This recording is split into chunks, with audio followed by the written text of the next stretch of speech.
బీహార్లో నితీష్ కుమార్ ప్రమాణ స్వీకారానికి సర్వం సిద్ధమైంది. కాసేపట్లో సీఎంగా నితీష్ మరోసారి ప్రమాణం చేయబోతున్నారు. తనకున్న క్లీన్ ఇమేజ్ ను కాపాడుకోవడానికి మహాకూటమికి గుడ్ బై చెప్పిన నితీష్ కొన్ని గంటల్లోనే బీజేపీ మద్దతుతో ముఖ్యమంత్రిగా ప్రమాణం చేస్తున్నారు.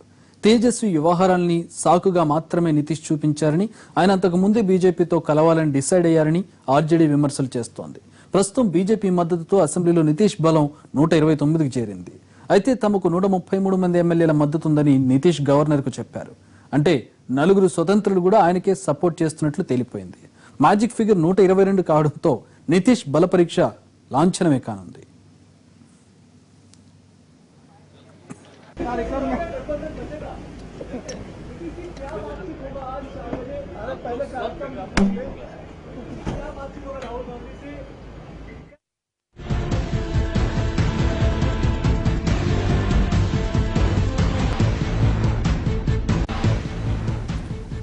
బద్ధ శత్రువులుగా ఉండి బీజేపీని ఎదుర్కోవడానికి కలిసి లాలు నితీష్ 2 ఏళ్ల మైత్రి విచ్ఛిన్నమైంది.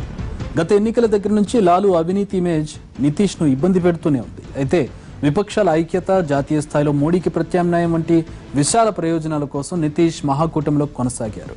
అటు లాలు కూడా అన్ని విషయాలకు పట్టుబట్టకుండా నితీష్ తో సర్దుకుపోయారు. కానీ అధికారంలోకి వచ్చాక ఈక్వేషన్స్ తేడా వచ్చాయి. ఎవరికి వారు ఈగోలకు పోవడంతో కూటమి విచ్ఛిన్నమైంది.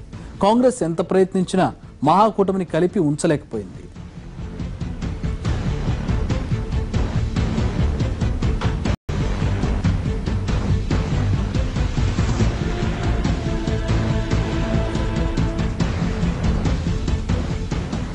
వ్యూహాత్మకంగా లాలు కుటుంబంపై సిబిఐ దాడులు జరిపించిన కేంద్రం మహాకూటమికి బీటలు వారేలా స్కెచ్ వేసిందనే ఆరోపణలున్నాయి.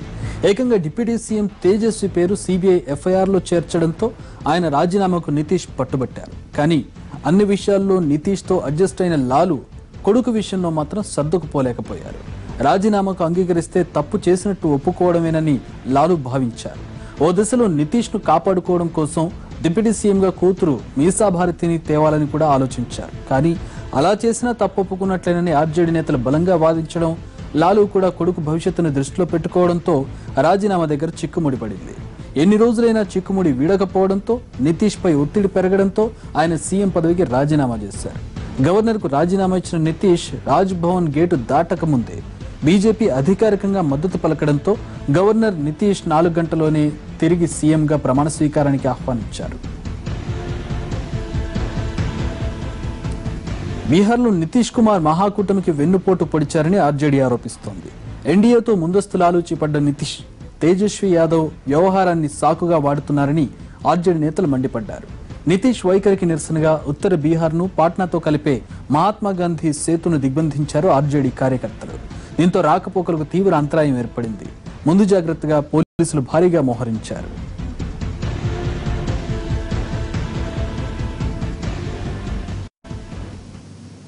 ఒకే దెబ్బకు 2 పిట్టలు. ఈ ప్లాన్ బీహార్లో పక్కాగా అమల్లో పెట్టింది కమలదళం.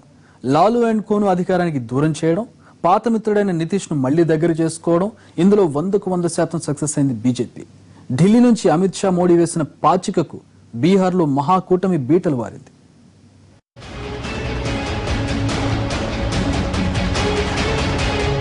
ఒకే వరలో 2 కత్తులు దూరవన్నది సామెత. కానీ విచిత్రంగా 2015 ఎన్నికల్లో బీహార్లో ఇది సాధ్యమైంది. ఒకే వరలో నితీష్ కుమార్, లాలూ ప్రసాద్ యాదవ్ అనే 2 కత్తులు దూరిపోయాయి. అయితే 2 ఏళ్లకే ఇక ఒకే వరలో ఇమడడం సాధ్యం కాదనే విషయం ఆ ఇద్దరికీ అర్థమైపోయింది. అటు వీరి మధ్య ఉన్న విభేదాలను క్యాష్ చేసుకోవడంలో 100% సక్సెస్ అయ్యింది బీజేపీ. మహాకూటమిని ముక్కలు చేస్తూ మళ్లీ నితీష్తో కలిసిపోయింది. కాదు కలిసిపోయేలా చేసింది.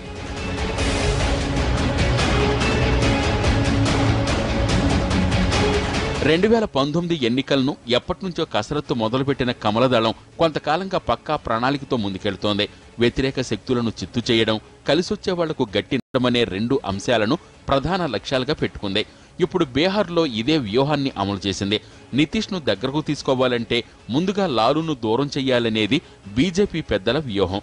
ఆ మేరకు అమిత్ షా వ్యూహం పన్నడం, బీజేపీ రాష్ట్ర అధ్యక్షుడు సుశీల్ మోడీ దానిని అమలుపరచడం, మొత్తం వ్యవహారాన్ని ప్రధాని నరేంద్ర మోడీ పర్యవేక్షించడం స్మార్ట్గా జరిగిపోయాయి.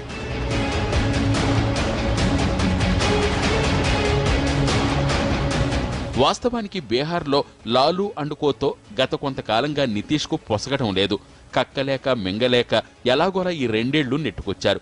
కానీ లాలూ కుటుంబం పీకల్లోతు అవినీతిలో కూరుకుపోవడం, ఏకంగా తమ ప్రభుత్వంలో ఉప ముఖ్యమంత్రిలాగా ఉన్న లాలూ పుత్రరత్నం తేజస్వి యాదవ్ ఇళ్లపై సీబీఐ దాడులు జరగడం ప్రభుత్వాన్ని ఇరకాటంలో పడేసింది. లాలూను తప్పక వదిలించుకోవలసిన పరిస్థితి వచ్చింది నితీష్కు. అటు బీజేపీ కూడా సరిగ్గా ఎలాంటివో అవకాశం కోసమే కాచు కూర్చుంది. సమయం రాగానే ప్లాన్ పక్కాగా అమలు చేసింది.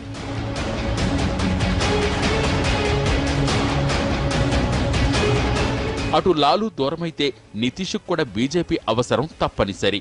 అందుకే గత కొంతకాలంగా మళ్లీ కమలానికి దగ్గరవుతూ వస్తున్నారు. మోడీ తీసుకున్న పెద్ద నోట్ల రద్దు నిర్ణయాన్ని సమర్థించటం, మహాకూటమిని కాదని రాష్ట్రపతి అభ్యర్థి రామ్నాథ్ కోవింద్కు జైకొట్టడం అన్నీ ఇందులో భాగమే. అటు బీజేపీ కూడా నితీష్కు నమ్మకం కలిగించడంలో విజయవంతమైంది. లాలూతో తెగదింపులు చేసుకున్నా మేం ఉన్నామనే భరోసా కల్పించింది. అన్నీ పక్కాగా కుదిరాకే రాజీనామా అస్త్రం సంధించారు नीति। सोच को प्रकट नहीं कर सकते, चाहे नोटबंदी का प्रश्न हो या कोई भी प्रश्न हो। अभी राष्ट्रपति महोदय के चुनाव के सवाल पर हमने स्पष्ट तौर पर कहा कि भाई हमारे बिहार के गवर्नर रहे, बिहार के लिए गौरव की बात है, वो राष्ट्रपति बनने जा रहे हैं। इतना अच्छा काम किया तो हम लोगों ने तय किया कि उनको हम समर्थन देंगे। इस बात को लेकर न जाने मेरे ऊपर क्या क्या आरोप लगाए गए। ये मिले हुए हैं भाजपा से, आरएसएस से, क्या सेटिंग है। देश के प्रधानमंत्री नरेंद्र मोदी जी वहीं से तुरंत ट्वीट कर दिए, नीतीश कुमार को बधाई दे दिए।